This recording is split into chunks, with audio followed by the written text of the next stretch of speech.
пресс-конференция өткөрүүгө мажбур болдук. Буга себеп болуп жакында эл билсин ЮТВдан чыккан эл билсиндеги Раджабова Наргизанын актрисалык көзөмдүүлүгү бизге себеп болуп отурат. Эмне үчүн актриса? Бул жерде мен биринчи айткым келет. Бул аял актрисалык үчүн буга Оскар бериш керек. Оскар бериш керек. Ушуга көңүл бөлүп койсоңуздар. Себеби сүйлөгөн сөзүм баардыгы калп. Эмне үчүн калп? Бул жерде айтылат, мен бир тууганым үчүн жан талаштым, үйлөрүңдү деле дебейсиң, балаңды деле дебейт экенсиң, бир тууганым килерин. Бир тууганын ойлогон адам адам өлтүрүүгө барбайт. Мындай адамдык, инсандык сезими бар адам өлтүрүүгө барбайт эч качан. Түшүнөсүңөр? Ал өзүнүн амал көйлүгүнөн менин боюман түштү деп бир айтат, мен аборт жасады деп эки айтат, анан ошондого буруп, эгиз балдарым боюман түштү деп үчүнчүсүн сүйлөп отурат. Бул айтылгандарга биз толугу менен кошулбайбыз. Мына үстүбүздө Кудай карап турат, баарыбыз мусулманбыз, ораза күнүндө отурабыз. Бул аялдын айласы, амалы бизди тажатып бүттү. Мен эмнелерди айткым келет, буга дайындык катары эмнелерди айткым келет. Бул жерде биринчи 2017 жылы апрель айында 5 апрелде бул аял УЗИге түшөт дагы, өзүнүн сөзүнө караганда 5 апрелде УЗИге түшүп, андан кийин 6 апрелде аборт жасады. Анан Ош шаардык прокуратурасына арыз жазат. Мени милиционерлер пытка кылып, боюман түшүрүп коюшту деген. Ошол мезгилде мен дагы арыз жазганмын. Ал арыздын мазмуну мындай болгон. Раджабова кылмыш жоопкерчилигинен качуу максатында жалгандан боюнан түшүп калды деп ооруканага жаткырылгандыгы тууралуу жазган арызыңызды каралып чыгып, төмөндөгүлөрдү билдирет. Ош шаардык прокуратурасы билдирет.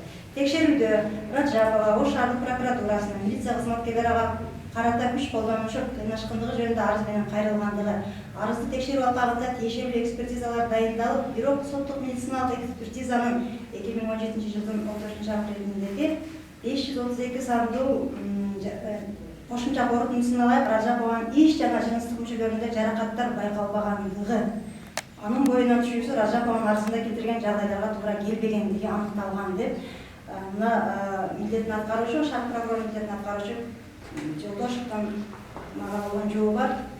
Бул биринчи далил. Ошол иш башталган мезгилде эле биз деле арызданганбыз. Ага тиешелүү биз азыр өзүңүздөр күбө болдуңуздар, жоопту алганбыз.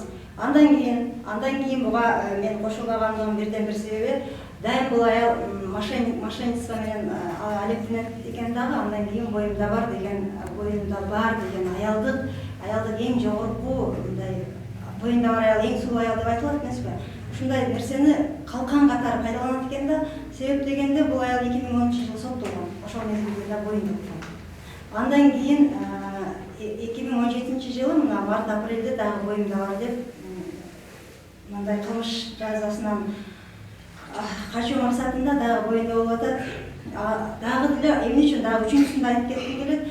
Бул аял мошенничество менен алданчылык, өзүнө кесип болуп калган илдет менен алектенип жүрүп, биздин шаарыбыздын адвокаты Гуриева деген адвокат атуулубуздун үстүнөн дагы арызданат, аны дагы алдамчылык менен алдап коет суммага. Анан ал аялды 302 статья менен подделка документ жасап берет да, ошол аялга. Ошол жерде дагы ал мындай деп заявление жазып атат, Гуриева үстүнөн жазган арызында мындай деп жазды, орусча жазыптыр. Она каждый раз во время очной ставки давила на меня и говорила, что я мошенник, и оскорбляла меня падшей женщиной, и что я рожаю неизвестно от кого. Я потеряла ребенка. Я была беременна, это в августе. Она арыздын числосу жазылып атат. Август 2017 жыл. Август 2017 жылы дагы апрелде боюнан түштү дагы, август 2017 жылы кайра 4 айдан кийин боюнда болуп атат. Тем более бүйөсү СИЗОдо жаткан балма. Ал бүйөсү СИЗОдо. Бул жерде жалган түшүндүрмө. Дагы бизде жалгандыгы билинип атат. Ошондуктан аялдык эң бир жакшы сезимге ээ болгон мезгилдерди бул туура эмес пайдаланып атат, терс көрүнүш катары. Мен бул аялдын боюнда бардыгына таптакыр ишенбейм. Андан кийин бул аял өзү ким бул аял? Бул 2 жолу соттолгон аял.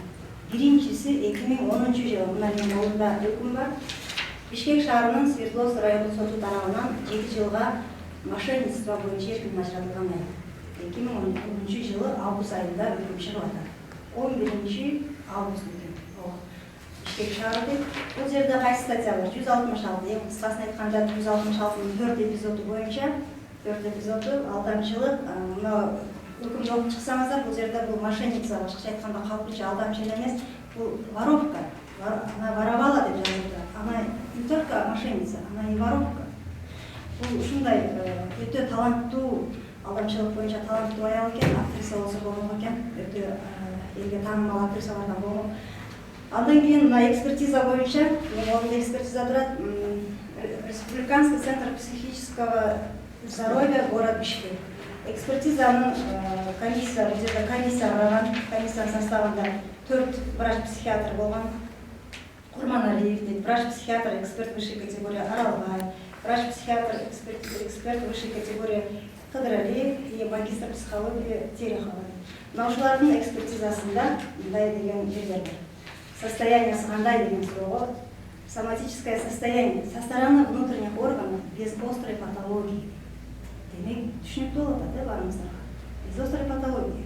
Эми экспертизаны биз мындан эмне деген жыйынтыкка келебиз. Экспертизаны сатып алышкан азыр барлык жерде өлүмдөн башканын баарын айласын тапса болот деп бир нерсе сатып атат.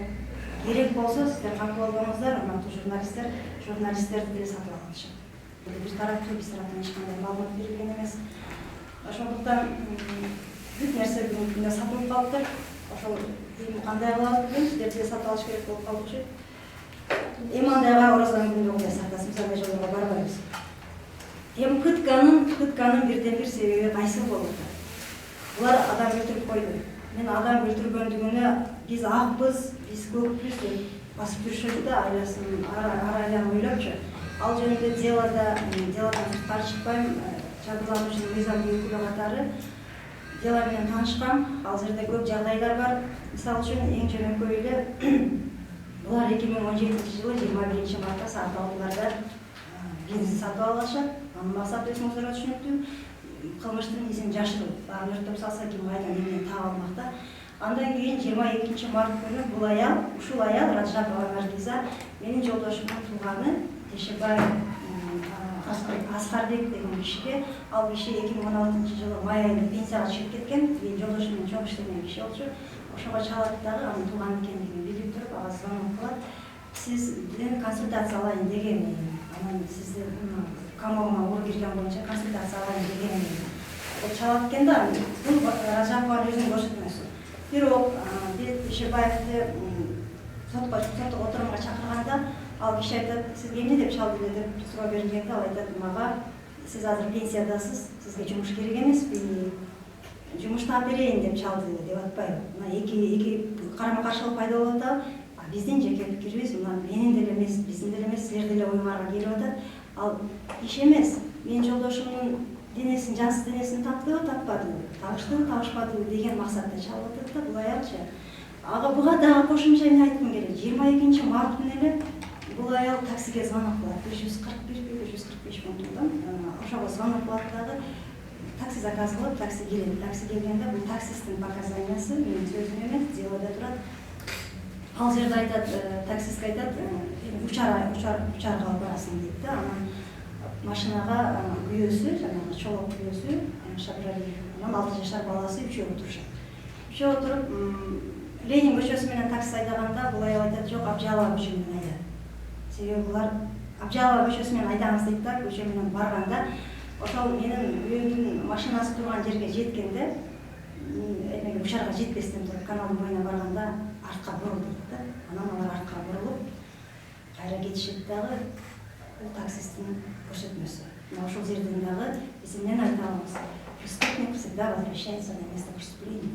Бул аял өзү билет да, бүт бардыгын билет. Булар кошулуп жасаган бул кылмышты. Бул аялдын 2010-дан берки мошенник деген эмеси бар, стажы бар экен. Бул 2011 жылы түрмөдөн чыккандан кийин айына келет, жолдошун иштеп алып, Россиядан акча таап келет деп келет да, келгенде алар туугандары, кошуналары эч ким анын түрмөдөн чыккандыгын билбейт. Мына 2017 жылы март-апрелде биз актрисага чыккандан кийин гана эл-жур кошуна улам түрмөдө отуруп соттолгон тууралуу маалымат алышат да, ага чейин эч ким билген эмес экен. Ал келгенден кийин ошону менде калып калбайт. Ошо мен отуруп чыктым. Мен болду, жазамды алдым, мен оңолушум керек, мен аялмын деген аялдык нерсесин унутуп коет дагы. кайра эле Ош шаарынын тургундарын жер тилкесин сатуу боюнча алектенип алдамчылыкта жер тилкени пайдаланып көптөгөн адамдарды алдап баштайт. Ал боюнча ошол биздин менин жолдошум бөлүмүнөн кийин бинодо көпчүлүгүнүн акчасын кайтарып беришти. Биз алардын аты жөнүн деле айтканга билем, себеби ал чындык. Ошолордун арасынан бирөөсүнүн акчасын кайтарып бербеди. Ал бала арызданды. Биз арыз жазып, ошол иштер болгондон улам билебиз да, анчы эмне үчүн болгонун. Бир эле жер тилкени 5-6 адамга көрсөтүп, сатып 150 миң, 300 миң деген суммаларга сатат экен дагы. Бул бала арызданып, бул атуулуз арыздангандан кийин буга областтык сот өкүм чыгарат. Алдап алган акчасын кайтарылсын, өндүрүлсүн жана 3 статья менен өкүм чыгат да. Биринчи иши 166 бул алдамчылык, 350 статья подделка документов, анан 16 статья рецидив мошенник деген. Ал эмне деген сөз? Ал өнөкөт алдамчы деген. Өнөкөткө айланып калган аялдын мошенничествосы. Эми ушундай аялга ишенип биздин Ген прокуратурадагы кээ бир кызматкерлерибиз өзүнүн кызмат отунан пайдаланып, милиция кызматкерлеринин үстүнөн мындай по факту, не по отношению кого-то, по факту иш козгоп турушат да. Бул дагы терс көрүнүш. Эмне үчүн Раджабовго ишенип турушат? Мунун ким экендигин азыр койдум. Эми бул пытканын максаты эмне? Пытканын максаты милиционерлердин баягы осурган кыз, осурбаган кыздын бетин аймайт деген жакшы макал бар. Пытканын максаты милиционерлерди бизди пытка менен моюнга койдурду. Эч качан өлүмдүү пытка менен моюнга койдурган эмес, тарыхта болгон эмес. Мен уккан эмесмин. Кимиңиздер уккансыздар? Эч кимде тарыхта болгон эмес. Даже биз мусулман калкында эмес, Америка, чет мамлекеттерде мындай нерсе болгон эмес да. Өлүмдү эч качан пытка менен моюнга койбойт. Пытканын максаты ошентип бул өзүн өзү актап алса, андан кийин бүйөөсүнө же болбосо минисине жазасын жеңилдетүү же актоо максаты болуп атат да, актап алып чыгып кетиш керек. Мына мени пытка кылган, мени кыйнашкан, мени баклашкан менен кечирип коесуздар, кыйнаган, насиловали деп өзү эле айтып жүрөт да, мени зордуктаган деп айтсачы. Кайсы баклашкан болду же носу? Кандай деп ойлойсуздар? Эгер ушул баклашка менен зордуктаган болсо, анда влагалище айрылып кетиш керек да, жок дегендечи, эң эле жок дегенде. Бул жерде, мына жерде азыркы мына биринчи эле апрель айындагы эле именно жаңы мезгилде эле айтылып атат, эч кандай жыныстык органдарда кыйноо болгон эмес деп прокуратуранын мага жообу бар да. Же бул кичинекей баклашка. Мында деле кандайдыр бир болот да, бир мындай терс, мындай кандай десем, ошо жок деген айрылат да. Ал назик жер болсо айрылып кетип болуш керек. Ошондуктан мындай окшоштуруп сүйлөсө жакшы болмок деп айткым келет да, буга кандай ишенип атышат. Анан булар прокуратурага, Оштун прокуратурасына, областык прокуратурага арызданып, мында могу сыяктуу жоопторду алгандан кийин бизге комплексный назначение кылып бергиле дейт да, экспертизаны. Анан ал жерден ошол азыркы мен алып берген алдагы бул Бишкектин экспертизасында жыйынтыгында медицинский комплексный болду, медициналык, психиатрикалык болуп бөлүнөт да. Медицинский заключениени алып коюп, себеби ал жерде жок эч кандай урган соккон же болбосо айрылган, тайрылган жерлери жок болгон үчүн медицинский дагы алып койду дагы. Психиатрическийдин мен сизге азыр диагнозун окуп бердим. Ал жерде острая реакция на стресс деген диагноз койгон. Острая реакция на стресс. Мен буга кошулам. Себеп дегенде ал өзү ошол убийствого катышкан. Мен деле аялмын. Менде деле стресс болду. Мен эгер ошол өлүмгө катышып канды көргөндө, кандай нерсе. Адамдын өмүрүн кыйылуу боюнча эмес. Адамдын өмүрү кыйылып, менин жолдошум, өмүрлүк жолдошум, менин балдарымдын атасы, бир туугандарымдын бир тууганы жоголуп отурат. Биз ошого ушул нерсени мындай элге коомчулукка жарыя кылбайлы, мындай чечишип алайлы, соттордун жардамы менен. Жок, булар кайра булар резонанс кылып, коомчулукка жарыялап, өздөрүнүн ким экендигин билдирип, ахмактар. Анан кайдагы көзгө көрүнбөгөн бир кан, 4 апталык кан болуп турат. Кандайдыр чекит үчүн жан талашканы биздин жаныбызды кейтип атат. Биз лейген ушундай күчкө толгон мезгилде, аштысы ашка тойбой, иштisi ишке тойбой турган мезгилде жоготуп алган адамыбызга биз канчалык күйүп атабыз? Бир түйүлдүгүнө, бир канга, бир уйган канга канчалык резонанс жасалды? Уят керек адамга, бет болуш керек. Бул аялдын мурдагы историясы мындай сопсонун болгон деп эле ишенсе болмок да. Элдин коомчулуктун оюн бузуп атат да, эмнегедирчи. Она, значит, вынуждена дать пресс-конференцию, потому что на сегодняшний день данное уголовное дело, оно в средствах массовых информаций, значит, на всех сайтах, Facebook, Instagram муссируется, и, значит, такой общественный резонанс сейчас поднялся. И я что бы хотела сказать как адвокат. Ну, во-первых, значит, вышла передача «Эльбисин деген», из Бишкека приезжал журналист, значит, они снимали процесс. Как мы поняли, что это вообще была, как сказать, заказная была такая программа, где именно, значит, показали Раджапову Наргизу. Я считаю, что это показано было в одностороннем порядке. Вот люди, гражданские люди, ладно, мы, допустим, вот журналисты, адвокаты, мы постоянно сталкиваемся, да, с делами какими-то. Вы свое проводите журналистское расследование, мы свое адвокатское расследование. Значит, для, например, гражданских людей эта история, это вообще это будет резонанс, что на сегодняшний день сотрудники, значит, насилуют здание, да, милиции, да, это же такой ужас, да, вызывает. Вот мы хотели бы дать опровержение. Ну, во-первых, я как адвокат, мне моя адвокатская этика многим не позволяет, есть также конфиденциальность, тайна есть. Значит, я хотела бы прокомментировать эту ситуацию так, вот, с выходом этой передачи, значит, и также, значит, почему-то были обнародованы процессуальные документы, которые имеют, значит, процессуальную, значит, секретность, то есть здесь есть тайна следствия. Что делает Раджапова? Раджапова, значит, я считаю, что уровень, конечно, здесь кукловод другой человек. Кукловод сидит в Бишкеке. Кукловод, который, значит, именно эту программу, вот это все, вот этими программами, вот этот резонансом, значит, который поднимает, это, я считаю, это идет давление на суд, чтобы избежать ответственности. Никогда в практике не было, чтобы совершение особо тяжкого преступления дает кровь. Вообще по порядочности сам человек, будучи он чиновником в государственной службе, он не должен вмешиваться в такие дела, вообще не должен вмешиваться. А кто өзүнүн ненесин, баласы жана үйөсүн актап кетиш керек.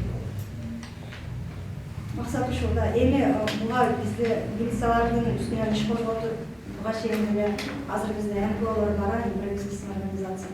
Ошолардын жардамы менен права человека дейбиши эле пытканы тутуп алышып, пытканын жардамы менен өздөрүнүн кылмышкерлер актаган учурлар көп болуп атат, потому что ага боюнча бизге караган сиздер көп көрүсүздөр. Мына ошондуктан булар дагы ушул ыкманы тандап алышты. Ушул ыкманы тандап, колунан келишинче жанталашып, уят сыйыкты жыйыштырып, көрсөтпөй турган жерин көрсөтүп, атасы баш болуп, айтпай турган жерин айтып, элдин астына чыгып өздөрүн актап. Ушул адамдык санатка жатат, айтсаңыздарчы. Biz adam жоғалтты, biz баш жоғалтты. Менің қыздарым атасын жоғалтты. Мына ушу мен сіздерден суранарым, биринчиден мына биздин айтылган сөздөрдүн баарын кыскартпай бериңиздер суранам. Анан дагы айтып кете турган жерим мына ушунчалык бүтүп турам. Мына Генеральный прокуратурадан бул иштерге кызыктар болуп атат. Карыпбек Урмат деген адам. Булар ошого чейин бардыр. Бул сатылды. Булар өздөрү айтып атат. Мен 5000 акчаны берип коюп келдим Бишкекке. Кожомкулов менен Раджапова Наргиза экөө Бишкекке барып, регистрация болуп, ген прокуратурага кирип чыгарды. 5000 акчаны берип койдум. Скоро силерге бомба түшөт деп атат. Бомба түшөт силерге. Силердин колуңардан эчтеке келбейт деп атат. Ошон үчүн мен айткам, бул жерде коррупция деген гүлдөп атат.